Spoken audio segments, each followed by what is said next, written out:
Joining me now, Brendan ONeill, chief political writer at Spiked Online. Brendan, to say it was one thing or t'other is probably a bit too binary, but what did you make of it? Was it hopeless and damaging and embarrassing, or actually it doesn't matter very much?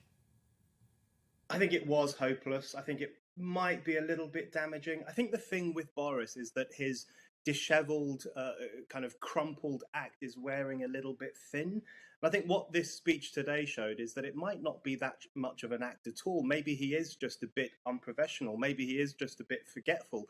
So I think there's increasingly a thin line between his posture as an unspun politician, an honest politician who shoots from the hip. I think there's a thin line between that image that he puts out and the reality, which is that in this case, he forgot where he was, he mumbled, he didn't do a good performance in front of very important people. So I think it probably could be a little bit damaging, and I think it's getting a bit tiresome, Boris as the kind of dishevelled politician.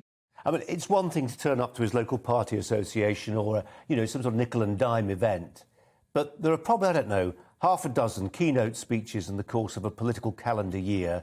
I think one of them was last week, wasn't it? The Mansion House speech, obviously a party conference, two or three others. But this would be one of them. It would be up there in the front rank of big occasions to make an important keynote speech.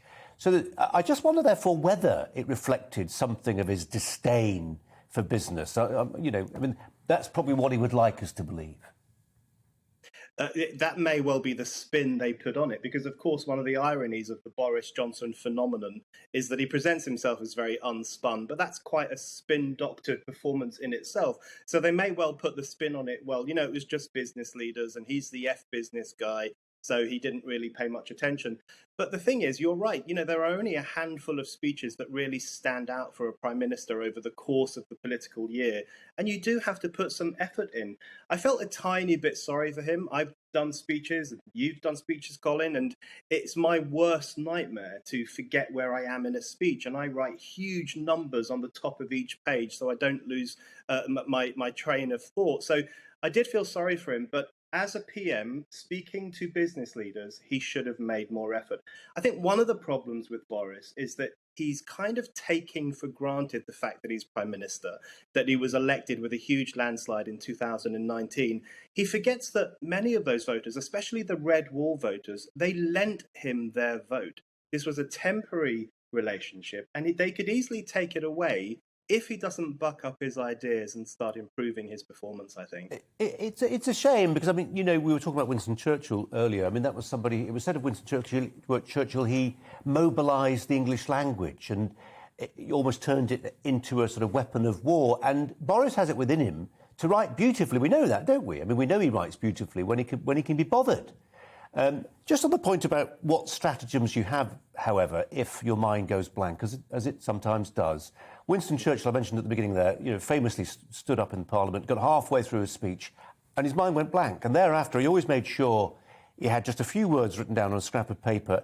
And that came to mind because about 20 years ago, after a very long day of broadcasting, and it happens to lots of broadcasters from time to time, you're exhausted, your mind's fatigued, your sort of broadcasting biorhythms have hit a low. And I completely, out-of-body experience. And thereafter, I always made sure I had sort of, sheet of A4 paper, quartered, with just a couple of words. So there are ways around this. He just didn't even feel he needed them. Yeah, there are ways around it, and it's very important for public speakers, especially someone like Boris Johnson, to learn those ways around it and to really internalise that kind of get-out clause. If you fluff or if you forget where you are or you forget your lines, it's really important to do that. But I think you make an important point about disdain and the possibility that it was demonstrating disdain, even if it was unwitting, against business leaders. But I think the problem is lots of viewers will think that it's disdainful in general. If you're the Prime Minister of a country, you've been put into an incredibly important position by the people, you've been trusted by the people to run the country, you do have to make a great deal of effort. And I think that if Boris carries on with this kind of bumbling act, I forgot this and I forgot that, and I'm a bit dim, even though I'm actually super clever, all those kinds of acts that he puts on, I think people will start to say, listen, we elected you to do a very serious job, so we wouldn't mind if you took it a bit more seriously. So people in number 10 should have a word with him, and I think they should be a bit more polished. The unspun stuff, I think, has had its time.